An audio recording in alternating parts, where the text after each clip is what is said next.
The beat of New York. 103.5 KTU. We are here with Zedd. Thank you so much for coming in. Yeah, it's my pleasure. And I think I met you like one time. It was so long ago. It was like right before Break Free came out. And Oh wow, that was a while ago. yeah, you were so nice. Oh, and I'm thank glad you. to see you're still nice. I would hope I am. Yeah, because you were like, "Hi, I'm Anton," and I'm like, "Oh wow, down to earth." I Really have cool. I have a name. Yeah, I don't like to introduce myself with my artist name. It just, if somebody introduced himself with their artist name, I would just be like, yeah. I don't want to douchey. meet the artist. You know what I mean? I want to meet the person. Yeah, well, I just want to say congratulations. I know you were up bright and early this morning to Good Morning America. How was Central Park? Was it hot? It was so hot. I was sweating so much.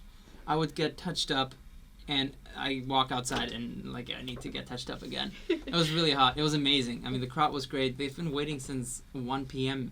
the day before, which is insane. Wow. Like almost 24 hours camping out there. So the kids were awesome. Everything went really well. I brought out the dancing hot dog. Yeah, I was gonna bring because I've been doing a little cyber stalking. Okay, Nice. so what's with the dancing hot dog? I just with the love new it. sing- I wanted to, because to me, Get Low is such a dancey, vibey song. We're trying to figure out the perfect dance for it. I mean, the hot dogs totally work. And guys, if you Nailed haven't it. checked this out, it's on Yeah. Instagram. So yeah, So they started this dance and it aligns so well. So I started an email chain with my team. We're like, hey, I would love to do that dancing hot dog live at GMA. I feel like that would be funny. And everybody's like, yeah, well, maybe let's not do that. I think it's not going to go over well. Maybe it's not going to look good. So I was like, okay. And then I was there and I told my VJ for the sound checks, like, just play something else, play something normal. And when we go live, just swap it. And they're like, all right, got it. And yeah, then- I'm telling you, I think we probably have the same sense of humor because the dancing hot dogs totally works. amazing. Like you could, this could be the new Left Shark.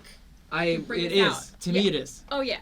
Like, So- how good is that? A hot dog that dances. That's incredible. I have to say congratulations. So Get Thank you Low very is much. out with Liam Payne, and I was just kind of watching you guys interact, and Alessia Cara was also on Good Morning America with you Yeah. guys. Like, it seems like you're actually friends. Yeah, The that's the people best you- part. The I people mean- you collaborate with, you actually love them. Yeah, and I think certain artists don't have the pleasure to work with people they love, and that sounds terrible to me. I would never want to do that. I mean, imagine you have to perform with them and you don't like them. I'm sure that happens all the time, and I know of artists who are like fighting and they have a song together and they perform, and it just, to me, music is fun. The reason I'm doing it is because I love doing it and I've never done anything else in my life. Even before people knew me, I just made music all day. And what I You're enjoy... classically trained. Yeah, I started with classical music, and then I started making music on a little keyboard that my dad gave me, which had like 16 tracks and a floppy disk, and you just make music every day, and then your parents come home and you show them what you did, and they're like, well, this chord doesn't go well with that bass, now try this, and then the next day you make a new song. That was like my youth. See, most people's parents are like, oh, good.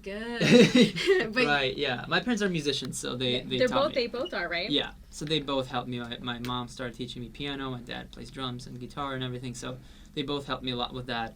My dad used to be in a band, more for fun, but he still gets it because I was in the band when I was 12 and I missed a bunch of school, and that was kind of like a tricky time.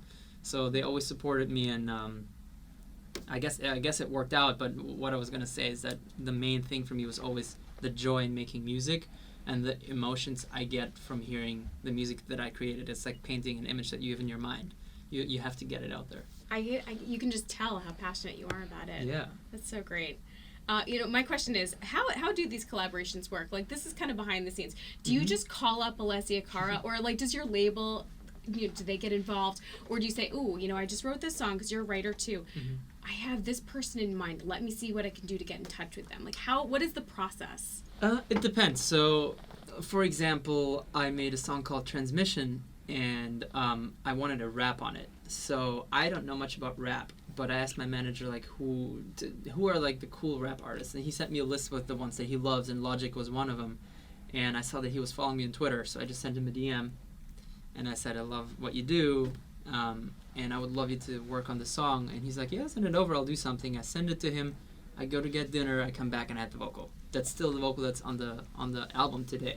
Wow. So sometimes I just hit him up on Twitter.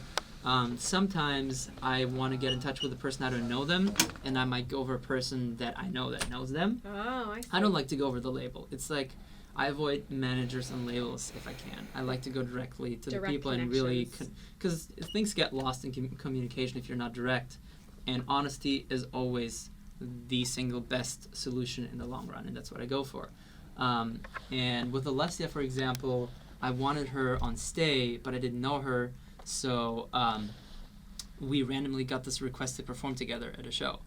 So it was perfect. So I had the song, and then I met her, and I was like, hey, just to let you know, I'm working on this song, and I think you'll be really great on it, and you should check it out. And she heard it and loved it, and we started recording the week after. That song is such an earworm. Oh, like, I sing it on the Pepsi commercial. Yeah. It's, like, so catchy still. I awesome. love it. And she's so good live, by the way. She's the best. She's also... I mean, I've worked with a lot of artists, and sometimes artists are difficult. Sometimes people are very easy to work with.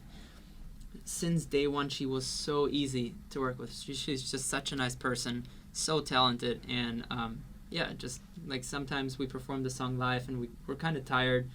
We both had napped, and we didn't have time to rehearse, and we're like, you still remember it, right? I'll just do this, and then you do that, and then we'll be okay. And so just a jam session in front of all those people. In a sense, yeah. So we've done that, and yeah, she's great. I love her.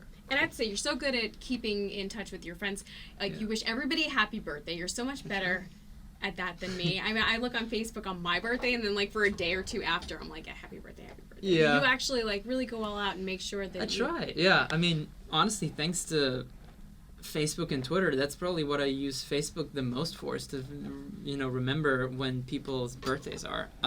I don't use Facebook a whole lot myself, but just for birthdays. I love Twitter. I love to answer my fans. I don't do it every day because I need to focus on what's important for me, which is making music. And when I'm in the studio, people sometimes think I ignore them. I hear that like every day.